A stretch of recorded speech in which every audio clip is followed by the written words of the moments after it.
So, this article that is reflecting American culture.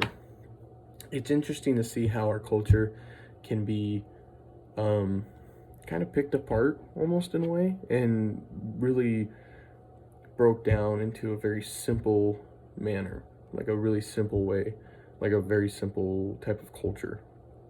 Because for one that I would consider as to be a pretty complex culture, maybe to those who are still kind of nomadic or tribal cultures, it's interesting to see how they can take a civilization like ours and yet still somehow turn it into a culture that seems very, I shouldn't say uncivilized, but that is very old school and very like tribal, nomadic almost.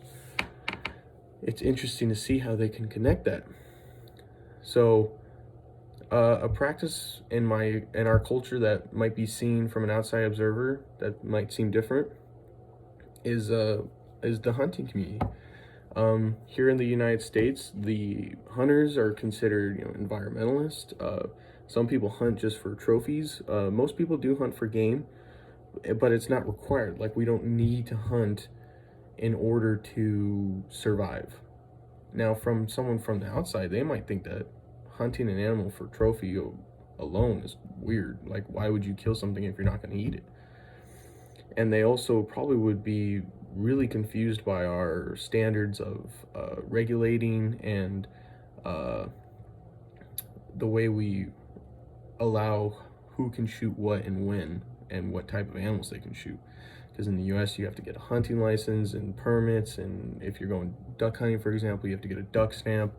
Uh, there's all kinds of rules, and then when you do want to go hunt certain animals, you have to get a tag, and on that tag, it says what you can shoot and what it has to look like. Sometimes, if you're deer hunting or elk hunting, it'll even get as specific as the size of their antlers. But from someone from the outside, that might seem crazy to them, like unbelievable. Like, why does it matter? Food is food. We need to eat.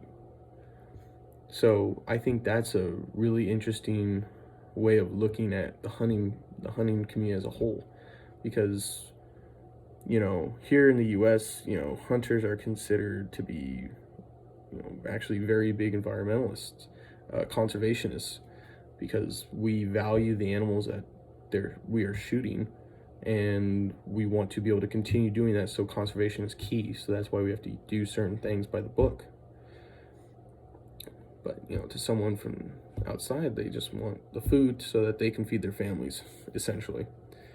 So the way that this practice has changed throughout the U.S. is when the U.S. was first founded. We didn't have really anything. We didn't really have anything to show or to limit what you can hunt. Take, for example, California. In the early 1800s, the grizzly bear was hunted to extinction. Well, not to extinction, but grizzly bears no longer live or exist in California. You can find them in Colorado and Alaska, but you can't find them in California anymore. And that's because during the 1800s, the bears were so rampant in California, hunters hunted them to the point of which they no longer live in California anymore. They have brown bears and black bears, but no longer grizzly bears, and that is all because of what happened in the 1800s. So now, hunting is actually extremely beneficial to the United States and the United States wildlife. Hunters, like I said earlier, are extremely big conservationists.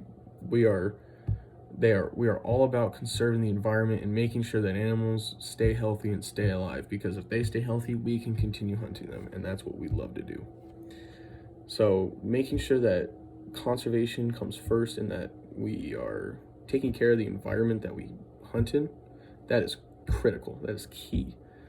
So we have to make sure that we take care of the environment that we love, and that we make sure that this environment is taken care of and is as healthy and as good as it can be. And that is why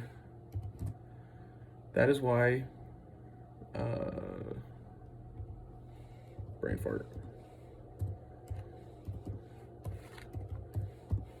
That is why we have to keep our our nature and our wildlife secure, so that way we can continue to have animals live here in the United States, and we can continue to have hunters who enjoy and love the outdoors, and any avid outdoorsman, and those who enjoy observing the creatures in their natural habitat, like bird watchers and people who like to spot deer and fish. We need to make sure that we keep all this healthy, so that way we can continue to hunt. And for my sources about hunting and conservation, I used the Waterfowl Organization of Ducks Unlimited. It is a organization. It is a waterfowl organization for duck hunters, and they are very pro conservation of ponds and using proper ammunition so that the ducks stay healthy and ducks don't die off, so that duck hunters can continue duck hunting.